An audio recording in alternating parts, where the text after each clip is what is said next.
লাভ জেহাদ বন্ধ নকৰিলে উশাহ বন্ধ হ'ব আমিৰ খানৰ।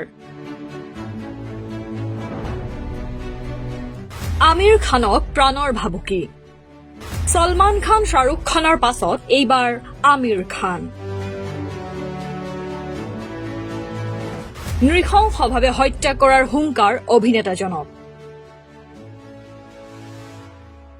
বলিউডৰ ছুপাৰষ্টাৰ আমিৰ খানক লৈ এক চাঞ্চল্যকৰ খবৰ পোহৰলৈ আহিছে। সলমান খান আৰু শ্বাহৰুখ খানৰ পিছত এইবাৰ অভিনেতা আমিৰ খানলৈ প্ৰেৰণ কৰা হৈছে প্ৰাণনাশৰ ভাবুকি ভৰা পত্ৰ।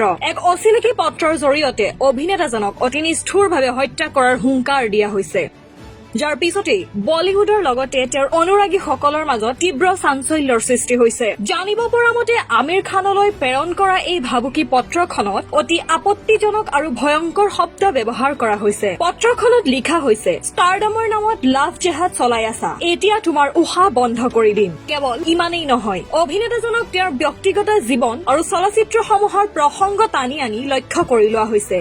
পত্ৰখন পোৱাৰ পিছতে আমিৰ খানৰ নিৰাপত্তা ব্যৱস্থাৰ সন্দৰ্ভত ডাঙৰ প্ৰশ্ন উত্থাপন হৈছে। এই গুৰুতৰ বিষয়টো পোহৰলৈ অহাৰ লগে লগে অভিনেতাগৰাকীৰ টীমে স্থানীয় আৰক্ষী প্ৰশাসনক অৱগত কৰিছে। আৰক্ষীয়ে সমগ্ৰ ঘটনাটোক অতি স্পৰ্শকাতৰ বুলি গণ্য কৰিছে আৰু ইতিমধ্যে তদন্ত আৰম্ভ কৰিছে। আমিৰ খানৰ বাসভৱন আৰু তেওঁৰ চাৰিওফালে নিৰাপত্তা ব্যৱস্থা বৃদ্ধি কৰা হৈছে। ছচিয়েল মিডিয়া একাউণ্ট আৰু ভাবুকি পত্ৰ প্ৰেৰণ কৰা উৎসৰ সন্ধান উলিয়াবলৈ চাইবাৰ চেলৰ সহায় লোৱা হৈছে।